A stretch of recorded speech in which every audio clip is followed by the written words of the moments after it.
काम तेच, मग पगार कमी का? तुम्ही कंत्राटी, मानधन तत्वावर, शिक्षण सेवक किंवा दैनिक वेतनावर काम करताय. नियमित कर्मचाऱ्यांइतकेच राबताय, पण पगार मात्र त्यांच्यापेक्षा निम्मा?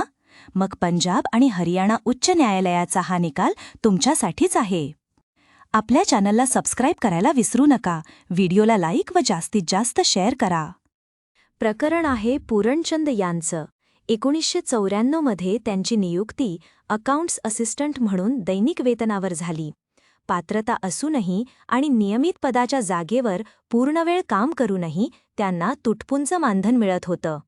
याचिकाकर्ता पूरणचंद यांची 29 जून 1994 रोजी अकाउंट्स असिस्टंट म्हणून दैनिक वेतनावर नियुक्ती करण्यात आली होती. त्यांची सेवा वेळोवेळी वाढवण्यात आली आणि ते एकत्रित मासिक मानधनावर काम करत राहिले. याचिकाकर्त्याने असा दावा केला की ते त्यांच्या नियमित समकक्ष कर्मचाऱ्यांप्रमाणेच पूर्ण वेळ काम करत आहेत आणि त्यांची शैक्षणिक पात्रता पदासाठी योग्य आहे. याचिकाकर्त्याची मागणी. याचिकाकर्त्याने समान कामासाठी समान वेतन या तत्वाचा वापर करून नियमित वेतनश्रेणी आणि सेवा नियमित करण्याची मागणी केली होती. केस चालू असताना त्यांना नियमित करण्यात आले, त्यामुळे मुख्य मुद्दा केवळ मागील सेवेचे वेतन आणि लाभ मिळवण्यापुरता मर्यादित राहिला. न्यायालयाचे निरीक्षण आणि कायदेशीर आधार. न्यायालयाने स्पष्ट केले की समान कामासाठी समान वेतन हे तत्त्व भारतीय संविधानाच्या कलम 14 समानता आणि कलम 33 स्त्री पुरुषांना समान कामासाठी समान वेतन मध्ये खोलवर रुजलेले आहे.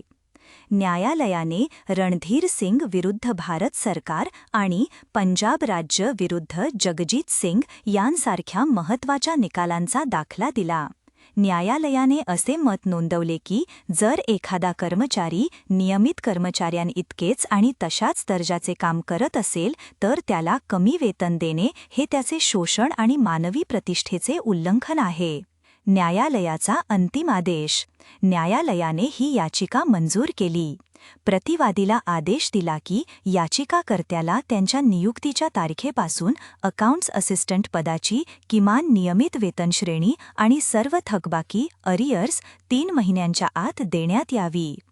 शिक्षणसेवक सध्या एका ठराविक मानधनावर काम करतात, तर त्यांच्यासोबतचे नियमित शिक्षक त्याच कामासाठी पूर्ण वेतनश्रेणी घेतात.